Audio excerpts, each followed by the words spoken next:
And it's up and running. All right. So we are going to look at Teitzei this week. Teitzei is famous, having the most mitzvot of any single Torah portion in the entire Torah. It's got like 74. It's definitely more than 70 mitzvot out of the 613. So you got more than 10% in this one Torah portion alone, which means we're not going to talk about everything. It also means that the topics will jump from point to point. But the part that we're beginning, which is chapter 21, and we're going to start right from the start, verse 10, has a number of vignette mitzvot that our Chachamim have said can be seen as being connected through their juxtaposition. But then we're going to see how from a seemingly very specific commandment, we get one of the most important commandments that is found in the entire Torah, and if you blink, you'll miss it. So, with that being said, page 1112, if you're in the Teitzei, chapter 21, verse 10, if you are in any other copy of Devarim, Deuteronomy. And I need a volunteer. Someone to read. Thank you. When you take the field against your enemies, and the Lord your God delivers them into your power, and you take some of them captive, and you see among the captives a beautiful woman, and you desire her and would take her to wife, you shall bring her into your house, and she shall trim her hair, pare her nails, and discard her captive's garb. She shall spend a month's time in your house, lamenting her father and mother. After that, you may come to her and possess her, and she shall be your wife. Then, should you no longer want her, you must release her outright. You must not sell her for money. Since you had your will of her, you must not enslave her. All right. So, not the section we're going to focus on, but I can't let it pass without a few bits of commentary of how our tradition has understood this section. So the question of this captive, first of all, we should recognize the history of warfare, that when men went out to war, it was putting them in a situation that they were not used to. That is to say, it's not daily life. And unfortunately for many people, when you put them in a situation where they are now doing things that were categorically prohibited in their daily life, they will often allow certain feelings and impulses to rise to the surface. It's like, well, if murder is okay, even though it's not actually murder to fight in a war when necessary, it still looks an awful lot like murder would look if I were home, then perhaps looting is also okay, and perhaps taking women that are not mine might also be okay. I should point out, taking a woman even that is yours is not appropriate, but hopefully you understood what I meant by that phrase. The Torah therefore steps in to say, it's not okay to do those things, but as our sages recognized, there was still going to be an impulse. The lust, the passion was still going to be so great that to tell the soldiers you can't touch at all would lead only to rape and abandonment. And so rather than having that be the net result, since abstinence was not an option, given what we know, especially of ancient war and all the way up into modern warfare, the Torah put in a safety valve, if you will, to say, all right, you see somebody that you lust after, here's what I'm going to do. I'm going to make a deal for you. I'm not going to tell you no, because if I tell you no, you're just going to kill me and do it anyway. Instead, I'm going to say, if you have this woman that you've now fallen madly into lust with, can't be love because you've only just met on the battlefield having butchered her nation, you can take her home, but you can't sleep with her yet. But you can take her, so that should cool the ardor a little bit, and you have to let her mourn, which humanizes her. You have to de-beautify her in order that you're not just being swept away by her looks, and you have to then treat her as a wife, not as a sexual concubine. And after all of that, if you decide you're no longer happy, you don't get to just sell her along. you have to treat her as a wife that is divorced and equal in all the normal ways to any other woman that you might have taken as a wife. And in this way, that lust and passion that you felt on the battlefield restrained from doing worse damage than it otherwise might do. What do we think?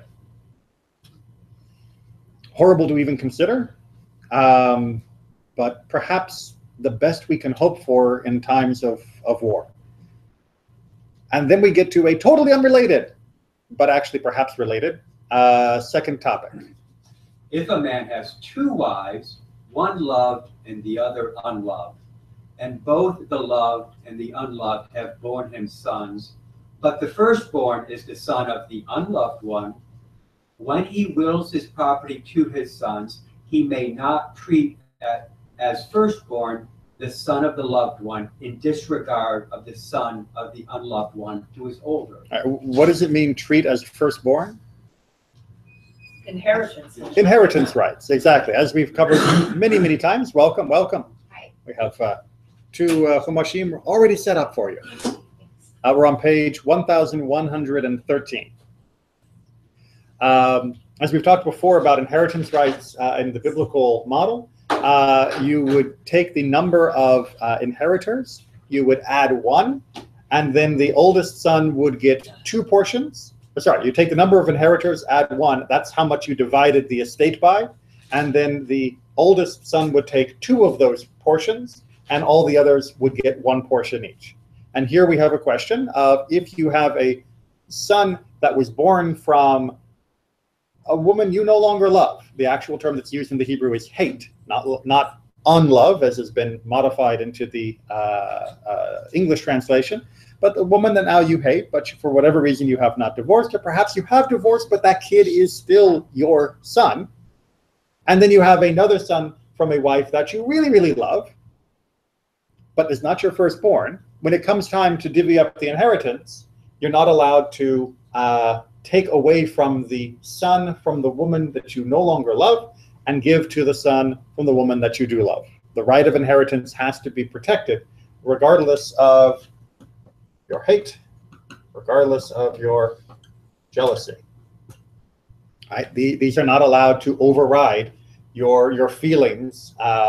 These feelings are not allowed to override your judgment when it comes to allocating the inheritance.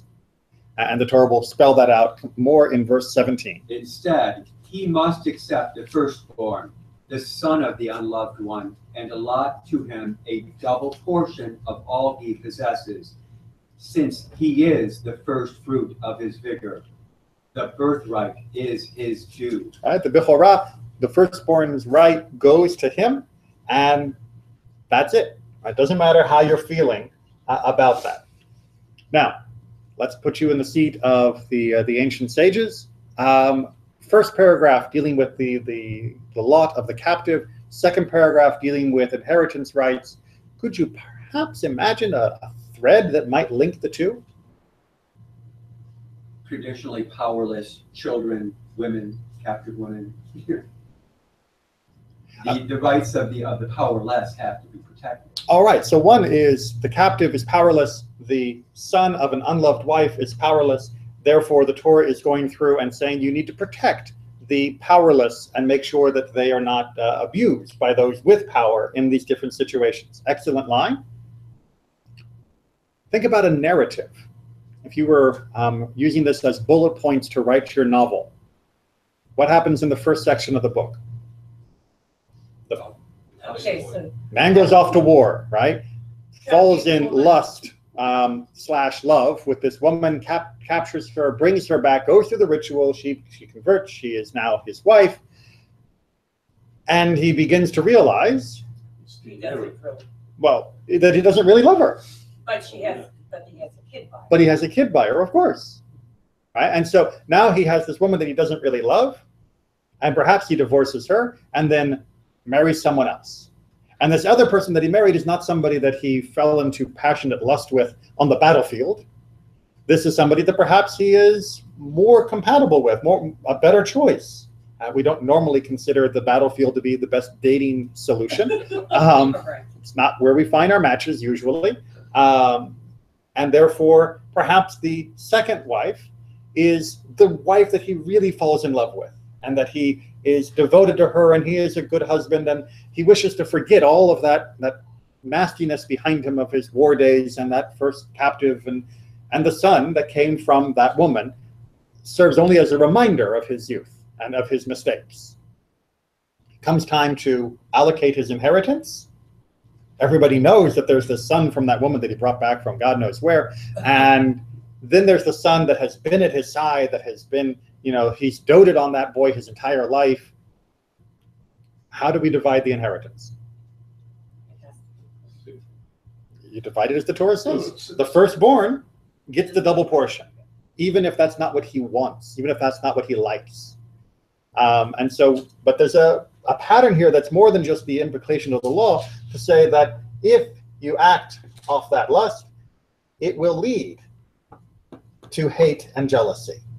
These are the result of directing your life based entirely upon your lustful passion, not love. Love is fine, but what you would feel on the battlefield that would make you drag somebody back with you to become your bride, whether she was looking like she was willing to do this or not, is going to eventually lead to hate and jealousy. Is it possible that this is yet another fence around this idea of taking a captive? Absolutely. Because you're going to have to give to her son, even if the like her. Unfortunately, correct, but unfortunately, I would imagine most people on the battlefield would not be thinking about what happens when I die and my kids need to inherit. Right. Which is by that same token, they're not going to be thinking about what it says in the first paragraph. But they will be thinking there's a way for me to make her mine legitimately. And for most people, if you give them a choice between smashing a window and stealing a TV and buying a TV for something they can afford, most will choose to buy the TV rather than steal it.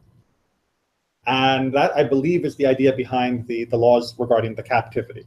That if you don't give them an option of how to make it theirs legitimately, they will take it illegitimately. Okay. So the assumption is that they will abide by the law. That is the assumption, exactly. That There's your time period. There's a time period, and it shapes it so that it isn't just a complete capitulation to lust, but it also isn't such a no that they would end up just committing just rape instead of going through the ritual of the captivity. And now we have our third vignette. If a man has a wayward and defiant son who does not heed his father or mother and does not obey them even after they discipline him, his father and mother shall take hold of him and bring him out to the elders of his town at the public place of his community. They shall say to the elders of his town, "This son of ours is disloyal and defiant. He does not heed us. He is a glutton and a drunkard." Thereupon the men of his town shall stone him to death. Thus you will sweep out evil from your midst. All Israel will hear and be afraid. All right. So important to remember that we are looking at trial here. This is not just you drag your kid into the town square and everyone says, let's kill him. And if you want to know more about how stoning was carried out, please look at my Mishnah classes online on YouTube for Sanhedrin, because it's not what you see in movies. But let's go back to the basic idea here. If you have this Ben Sorer More, this rebellious and wayward son, what can you do? Well, you try to discipline them. And then if the parents agree that this is not working, they can bring him to the town. And if that doesn't work, they have to testify and provide evidence of his troubles. And then, and only then, would he be executed. It's important to know that the Talmud says this never actually happened. That this was a legal opportunity, but it was never an opportunity that was used. It was on the books, but never put into practice. Partly because the parents would have to be both in agreement, not just one or the other. You'll notice that it's the father and mother have to bring him. That the son has to commit particular crimes, not just random crimes that are an issue here. And what's that? The age of this. And the age as well, that he has to be old enough to be considered accountable, but not so old as to be out from under his parents' authority. Which by most of the estimates in the Talmud gives you about a 6-month window. So the rabbis in the Talmud believe that this wasn't a likely legal outcome, but they did believe that narratively it was a possible outcome. And let's see if we can't put this together in our string, right? So we had the captive, and then we have the question of inheritance, which was really a question of hate versus love in a family, of when you love and hate different members of this blended family. And what do we have now? All right, we have got a gluttony. We have rebelliousness, what? Right, gluttony, drunken, we have theft, right? So there's a question of greed going on here. Can we continue our narrative linkage? The Chachamim, the sages certainly did. Yeah. This is the child of a family that looked like this because it began like that. Because it began with this act of slightly reduced lust, but that was inspired in a way that was not commendable. And because that led to such hatred and jealousy and division within the household, imagine what the kid growing up in that household would be like. Well, that the parents aren't focusing on educating, nurturing, teaching the child because they're at each other's throats. They don't like each other. Absolutely. And what role model did the son have for his father? Yeah. So tell me about how you met Mom, Dad. Yeah. Well, there I was, stabbing people. And as I looked through the burning building, she was there, scraped and bruised and bloodied. And I thought, you know what? She's really attractive. She'd make a lovely wife. So, yeah, she was attractive, basically. And therefore, I dragged her home. I let her cry her eyes out for a little bit. And then we had you. So what you're saying, Dad, is that when you want something, you should take it. Right. Great role model. And if someone tries to get in your way, don't worry about it. Right? And then, yeah, the level of hate and jealousy between him and the other sons would have made him feel all the more justified to behave as he did.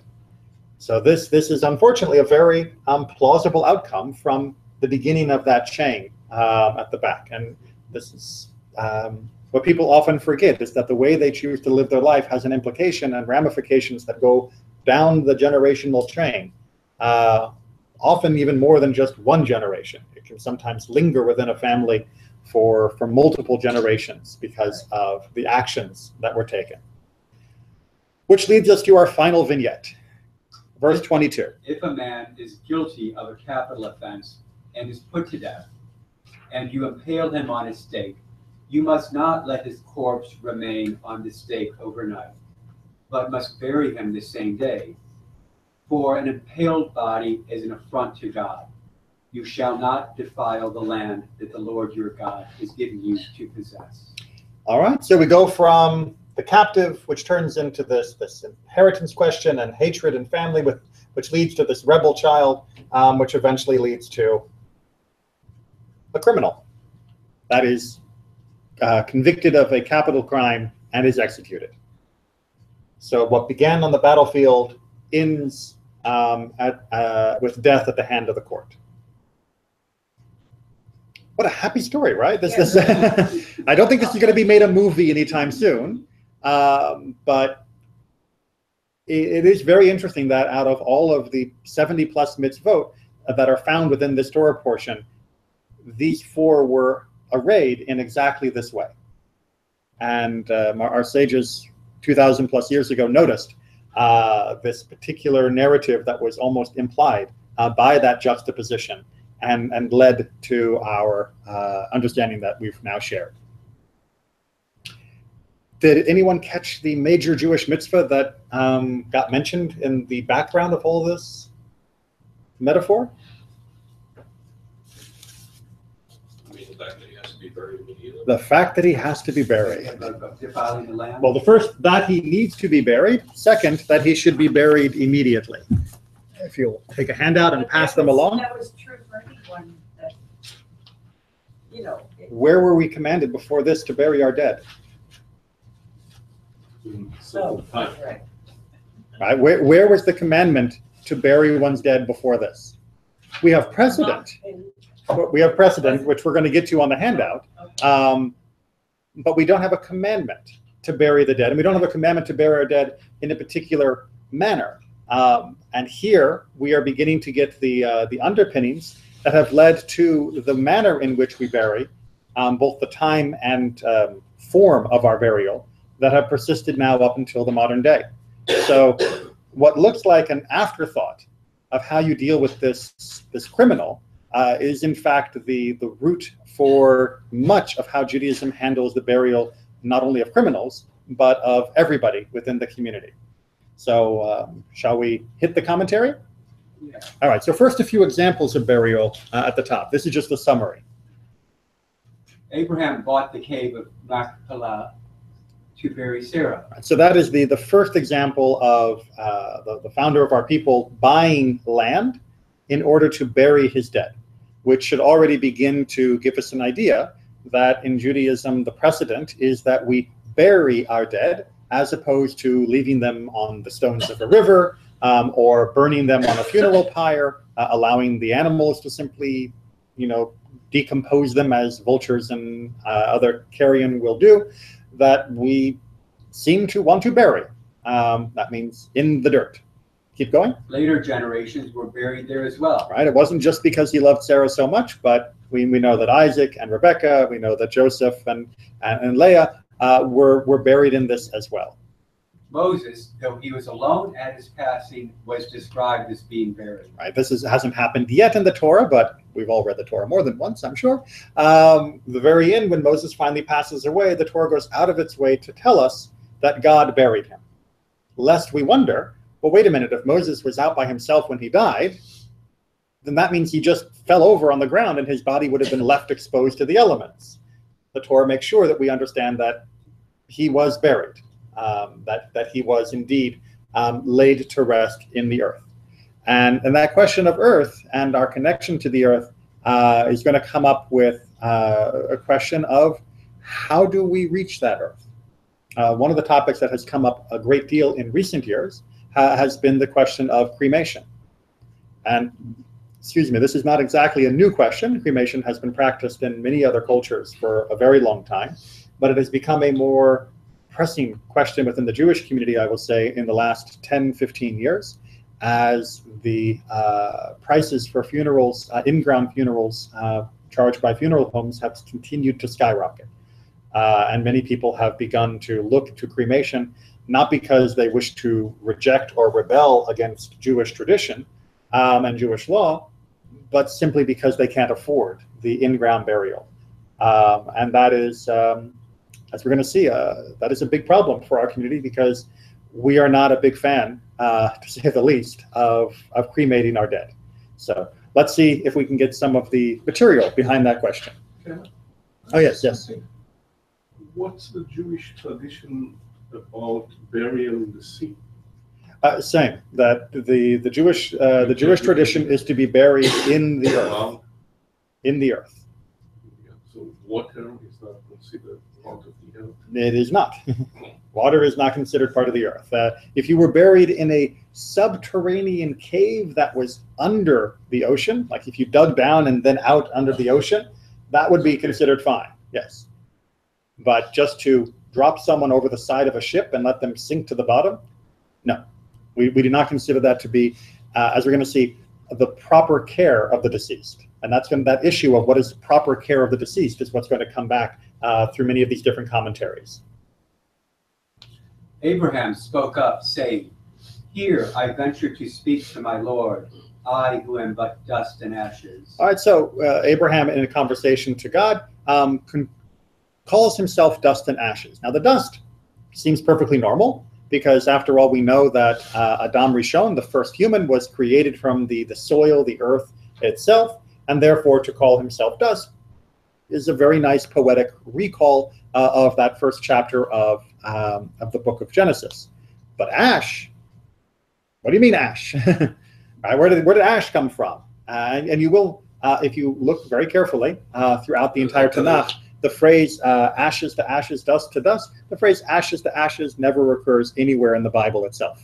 That is a later cultural phrase added in non-Jewish liturgy, and we should not think that that occurs anywhere in our text. But here, Abraham calls himself Ash. Well, first of all, we have the reason why this is used is it's a poetic assonance. If you can look carefully at the two words there that mean ashes and dust, right? Efer means ash, and afar means dust. And hopefully you can detect that those are words that are quite similar. The same way that we would use alliteration to make a point in English, using this type of assonance in Hebrew was a quite common poetic technique. But Soloveitchik says there's more to it than just the poetic side. Dust represents something that has never been of value, but might one day be of value. You can sow plants in dust or make pottery from it. Right? So dust is potential. Right? Dust is zero now, but if you turn it into clay, it becomes something valuable. Dust is zero now, but if you plant a seed in it and grow, then it becomes something of value. So it has zero in the past and an infinite future. On the other hand, ashes, on the other hand, are of no value in the future, but represent something that has had value in the past, before being reduced to ashes. So ash, as a symbol of destruction, is taking that which was valuable and reducing it to that which is worthless. That is the symbolism of ash. It is to take something that was good, whether it be wood, whether it be a house, whether it be something that you'd made, and now it's been destroyed, and that means now it is zero. Now it is worthless. So Abraham was referring both to what he had been and what he might be. It was a statement of complete humility. Right. So he wasn't talking about his bodily composition. He was talking about his own worth. And he was trying to make a statement that in relationship to God, he is as nothing. He is as though he had nothing before and as though he has nothing after. Right? So he is trying to say, I'm not saying I could be great, and I'm not saying I was great. I'm saying I will be nothing and I was nothing. So he is being ultimately humble in his conversation with God, because next to God, yes, we are all quite nothing next to God. All right, so interesting little aside there. Let's go ahead and continue with our question of burial.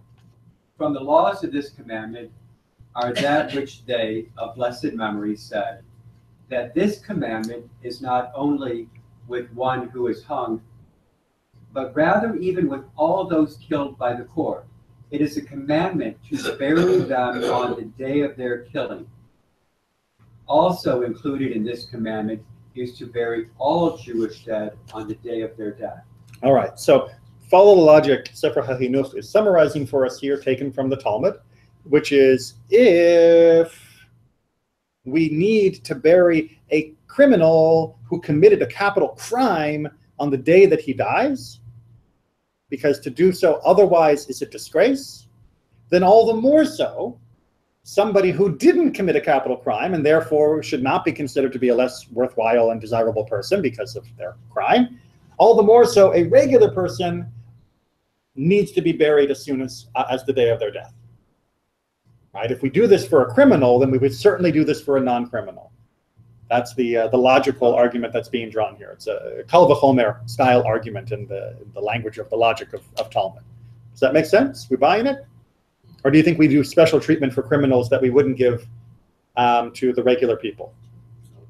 Right? For criminals, we'll hurry, but for regular people, leave them in the fridge. Well, it's the same purpose.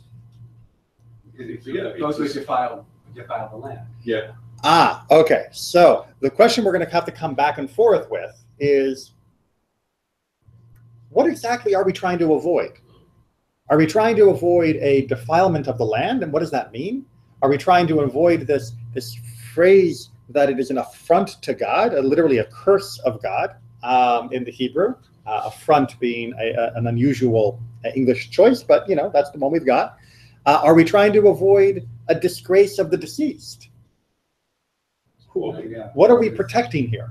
Well, right now we're going to have to hold our answer is that I'm not sure, because I'd like to see what our tradition has tried to trot out, because it's not a settled matter. That is to say, although we know the upshot, which is that we bury our deceased with all due speed, why we're doing that is still a subject of debate. So let's see the different sides. The simple explanation is that God is the source of this curse, which will descend everywhere close to the hanged man. There is a mysterious aspect to this curse which attaches itself to human life. Accordingly, Scripture says, "You shall not defile your land." The reason behind it not remaining overnight is not the dignity of the corpse, but rather the dignity of the land. In this respect, it does not matter whether the dead body be a Canaanite or Israelite. All right, so for Ibn Ezra here, why are we burying quickly? Right, and this wasn't actually the way they did it, but it's just easier for me to draw a hangsman. But for Ibn Ezra, what's the problem here? The problem is the land is defiled. Right, he says. defiled by, A corpse. because of, It's left unburied overnight. and there, And it has where's curse. the curse coming from? From From God, right? It is not that there is some sort of curse emanating from the corpse. No. Right? This is not a hygiene question. This is not the corpse is, somehow leaking badness. This is because we have chosen to leave the body up and unburied. God, pardon the idea, is cursing the land around which that body has been left exposed. So there is still a material component, Ibn Ezra is saying, that this is damaging to the land, that this is damaging to the earth because of our decision to leave the body up, and that God is choosing to curse that land as a response to our decision not to bury the dead. And because of that, he says this isn't about the dignity of the dead, this is about damage control. Right? You are inviting damage into your country by leaving the dead unburied. And therefore, even if you didn't respect the person, even if he was a foreigner, you still need to bury the person immediately. Because it's not about him or her. It is about us and about removing that potential curse from our midst. So if that's the case, would it not seem that the more evil the corpse or the person, the more defilement of the land, and therefore you should bury the corpse faster, the hangman faster than you would bury a person who died of natural causes? I would argue that that doesn't follow from Ibn Ezra's position, right? Because Ibn Ezra is going out by very carefully to go back into to verse 23, isn't there? Right, where he's saying Hilat Elohim, that this is a curse of God, that it is not a curse of the met, of the dead, but a curse of God. It's not that the body is somehow exuding evilness. It is God saying, how dare this body be left up, any body be left up? I will blight the land until you bury it properly. And therefore we are burying properly to avoid the blight, which the body itself is immaterial. And the nature of the person is immaterial. He's trying to say that it's not about the body at all. It's not even about the criminal being the body. And he's reading this as saying, even for a criminal, which we might have thought God wouldn't care about, we also have to bury, because God does care whether anybody is left up, and therefore even the most disgraced and despicable a person must be buried, all the more so somebody else. So hanging, drawn, and quartered doesn't work. Is definitely not permitted, yes. Yeah, Can't be a city and right, and it is important to recognize that what's being described here is not the execution of the person. No. Right, the person is not being executed by being hung. The person is being hung after they were executed. And according to other details of Jewish law, that hanging would only have lasted for a few minutes.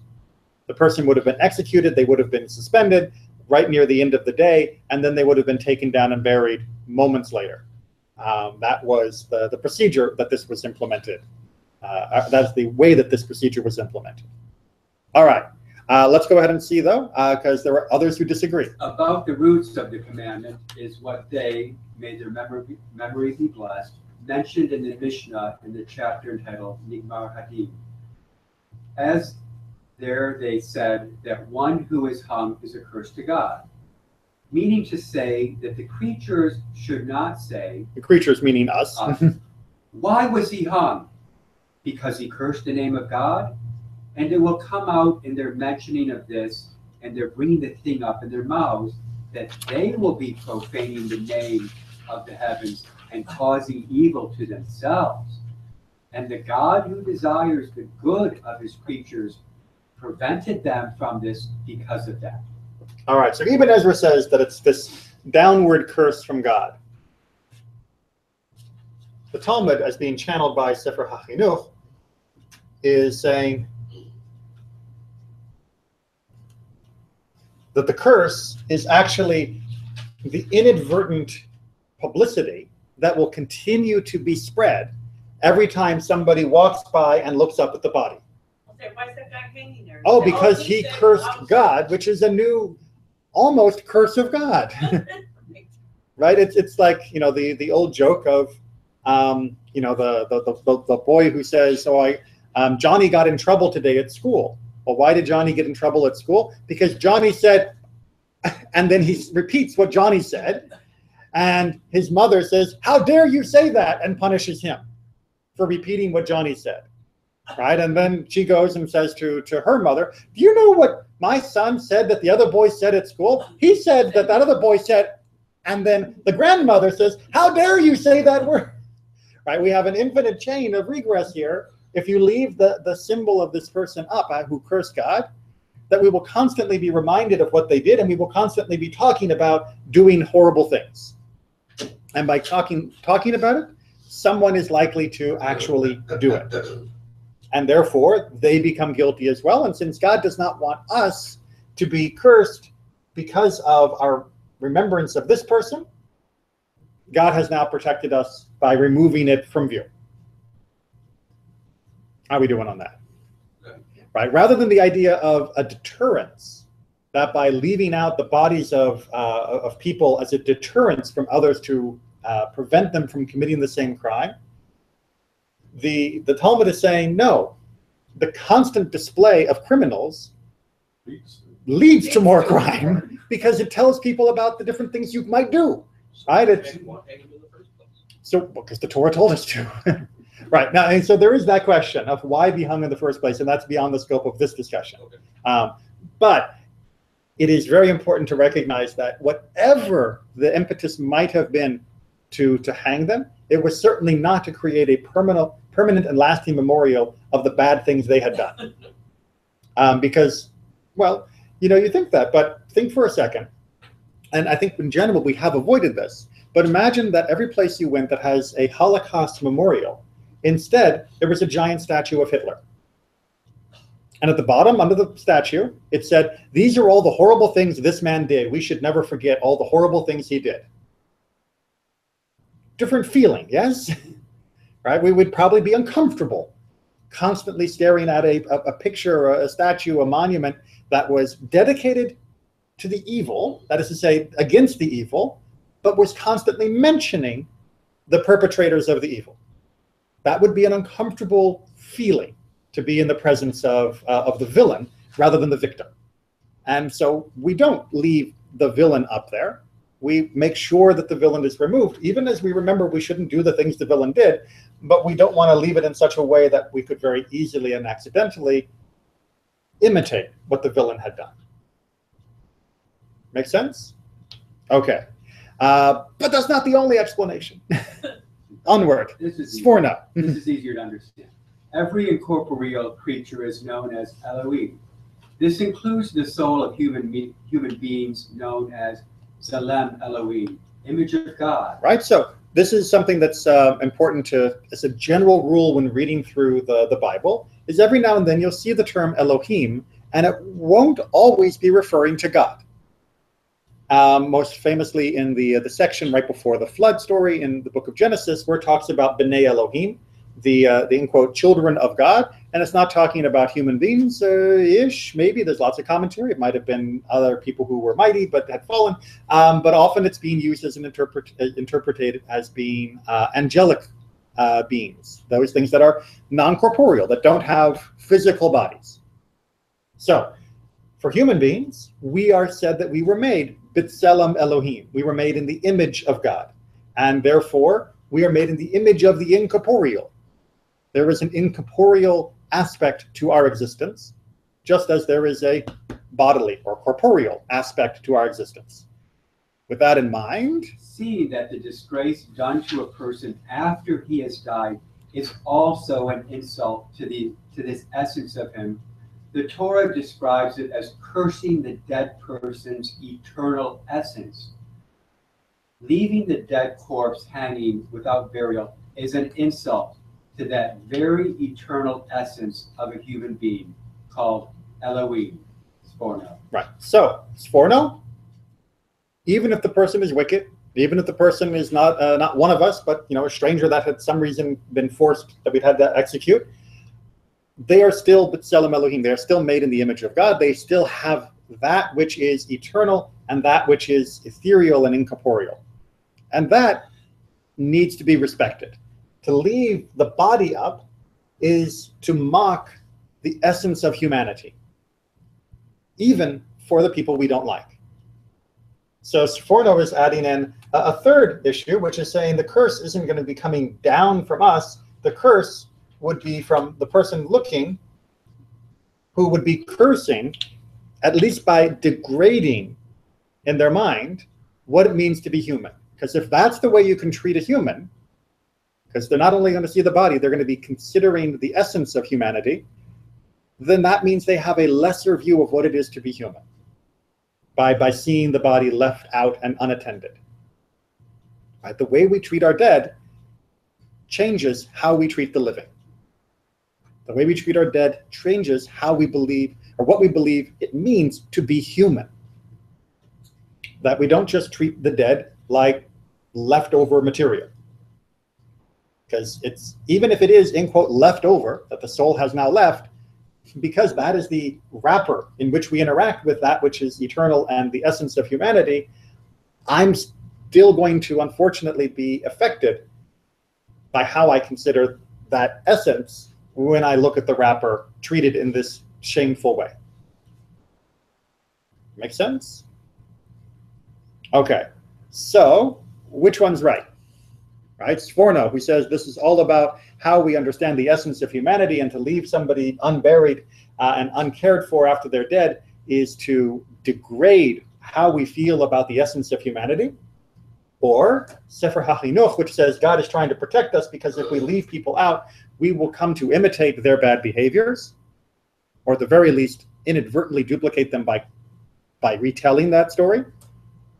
Or Ibn Ezra, that says God has so much does not want bodies to be left out that the land itself will be blighted if the body is exposed and not properly cared for. I have a feeling of which one you are drawn to. Personally, Sforno. You like Sforno, yes. I like Sforno, and Ibn Ezra as well. But this Sforno, there's a nice ethical component to that if we treat a dead body with utter contempt, it can very easily lead to treating a living body with contempt. With contempt. Exactly. Someone in a coma, or someone who's really unable to, or just somebody I don't like so much. Yeah. Right? It doesn't necessarily have to be an inert body, right? It doesn't have to be a sick body or a comatose body. It can be the guy on the street, who's walking, who I don't like the look of, right? If I'm used to thinking of bodies as being disposable, then even the ones walking around, I could treat that way. The logic goes that way. At least that there's that potential, right? Does it matter which particular interpretation you think is the most justifiable, or the most logical, or the most emotionally compelling for why we bury our dead? Yes, it does always matter ultimately. That's why our commentators have argued and continue to bring different arguments. But does it change that we bury our dead? No. No. No. Right? That's one of the things that's always remarkable about Jewish discussions is that you can find over the last 3,000 years just volumes of commentary on different mitzvot, in this case, the burial of somebody who has been hung. And you will find huge debates over precisely why we do what we do and exactly what those words mean, right? Does Elohim really mean God? And does that mean God is bringing the curse? Or does Elohim mean the essence of the person? And that means that we're cursing the essence of the person? Or does a curse of God mean the thing that's being said by the bystanders that is now being, getting them into trouble? We can argue about that left, right, and center, but everybody at the end of the day still gets a shovel and buries their dead. They're not arguing about, do we bury our dead? They're just arguing about precisely which theological, ethical, moral, spiritual, mystical reason is inspiring us to do it. And that is worthy argument, which is why I brought the commentaries. But ultimately, it doesn't change the fact at the very end. And also, ultimately, all of them agree, as we go on and see in Beit Yosef, which is Joseph Caro, who eventually would write the Shulchan Aruch, the great Jewish law code, which we'll quote from in a little bit. But before he wrote that, he wrote a book called the Beit Yosef, which was a commentary on another law code, where he went into more detail of the hows and whys and wherefores that he left out when he wrote his compilation later. So even when the deceased has no heirs and he requests not to be buried, we don't listen to him. Disgrace refers to all the living and not merely to the relatives. Right. So when the Talmud and our tradition says that it is a disgrace not to bury the dead, the Beit Yosef, Joseph Caro, was trying to tell us, when we say disgrace, we mean a disgrace to all that is living. It doesn't mean it's disgraceful for the relatives. It doesn't mean it's disgraceful for the deceased. It means it is disgraceful for humanity, for us not to bury the dead. And therefore, if someone came to you and said, I don't want to, and then dropped dead, or if someone came to you and said, I don't care, and has no relatives, and then dropped dead, we take and we bury them, despite the inconvenience and difficulty for the community, despite their objections before they died. We take it upon ourselves to preserve the dignity of humanity by burying that person and not just leaving them out. And all of this is because a community had to buy a cemetery, a plot of land as the very first thing they did. Absolutely. You move into a new town as a Jewish community, and you need to set aside land that will be your cemetery. And that land wasn't just your, like bury someone in your backyard, like you do with a goldfish. That was land that was set aside for the community, by the community, that would be maintained and supported by the community. So if a Jewish person chooses to be cremated, it would be okay. It would say no and just bury that person. That would be okay. Yes. Now, it gets more complicated when you have relatives arguing. But in a case where, let's say, there is a one parent left, and then there was a child, and the parent says, when I'm dead, just cremate me. It's too expensive to get buried nowadays. Why should my inheritance go to a funeral home? Better you should have it. I don't mind. I'm dead. What does it matter to me? When the person dies, you would take care of all the other wishes according to the parents' decree. If they said, I want, this much money to go to this charity, or I want, the house to be sold and don't want you living there, or I do want you to live in that, we would try to honor every other request to the best of our human ability, except the mistreatment of their body. That we couldn't honor, and we would bury instead. Now, when it's a family, and each child or member of the family gets a vote rather than a veto, those are much more painful conversations. And then we have to work out how we mourn, even if the rest of the family has chosen to do something that goes against 3,000 years of Jewish law. And unfortunately, that has become a more common conversation that I've had to have with congregants.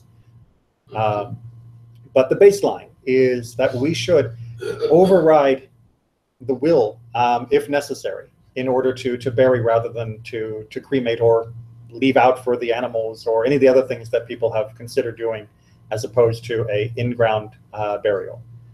I should point out as well that a Jewish community, in addition to having a cemetery, has an obligation to make use of the cemetery accessible to all of the members. Right? You're not allowed to build a cemetery and then say, this cemetery costs $50,000 to use, Right. and thereby keep people from being able to bury their dead. And I think one of the growing needs within the Jewish community is to find a way to override this massive inflation that's happened in the last 15, 20 years in the funerary business, much of which driven by corporations. Many of the local funeral homes around the country have been bought up by big conglomerates. That we need to push back against that, because their profit seeking is preventing people from fulfilling Jewish law.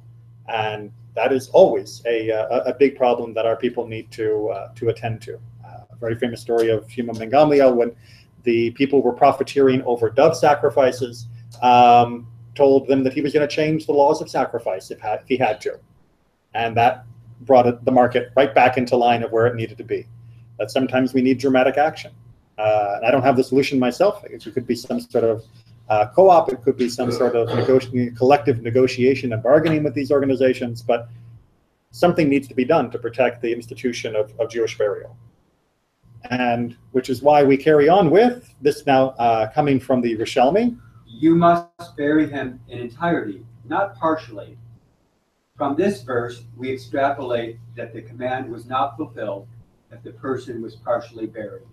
Right, so to say, oh, well, we will cremate and then we'll bury the remains, which has been what some people have said as being an option, because cremation is easier than having the mortician look after the body for a couple of days. That as well is not the ideal way to do it.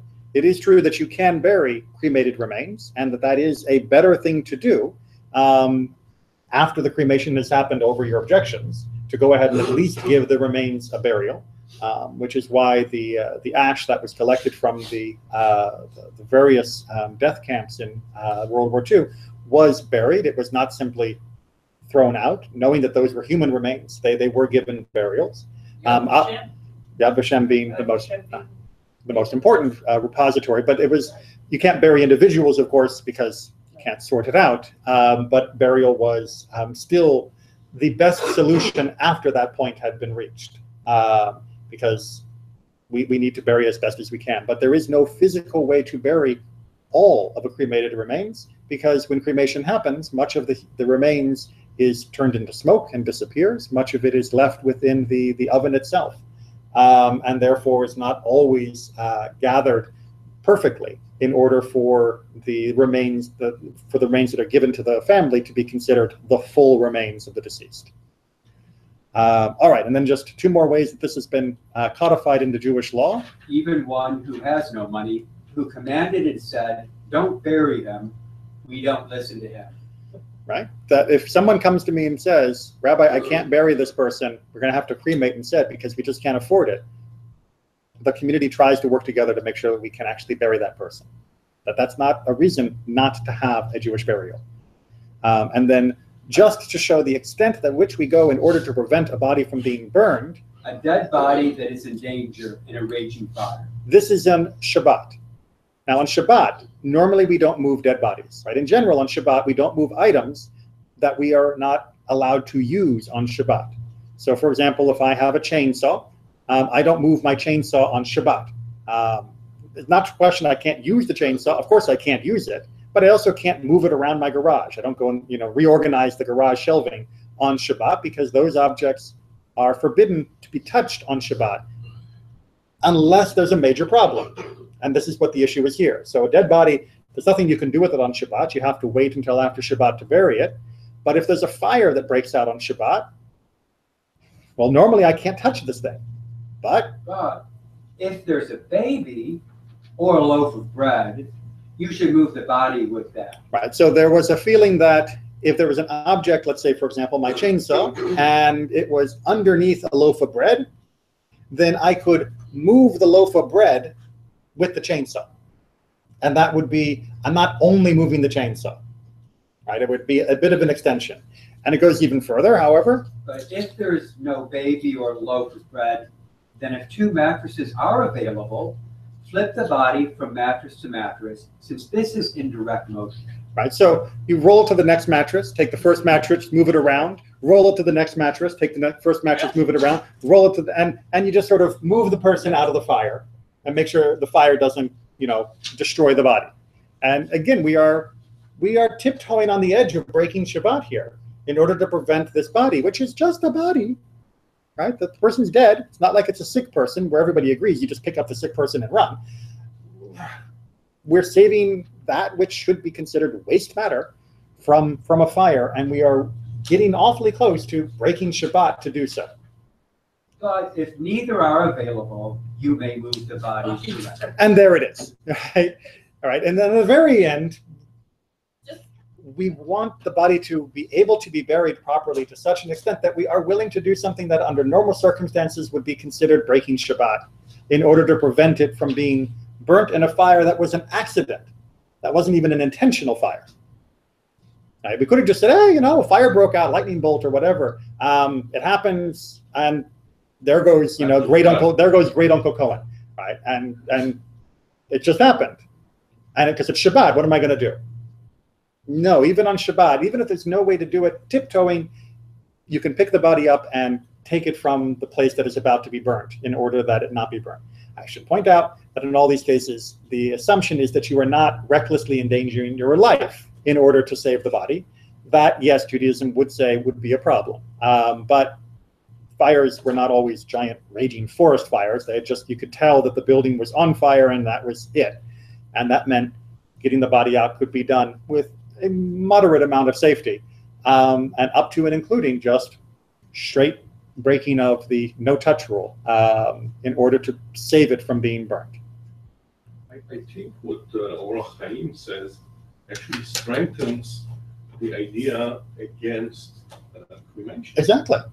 If you would be willing to break Shabbat to prevent a body from being accidentally burnt, cremated, then all the more so you should not willingly do it on a regular occasion. Exactly. Or even if somebody asking for it. Exactly. But again, ultimately, the weight comes back to our shoulders to make sure that no one is put in a position like your idea, which says, I don't have the money to do it. We need to make sure that burial can continue to be affordable and accessible so that no one in the community has to feel that they're in that kind of position where they would begin to think that cremation was an okay option. All right. Thank you very much.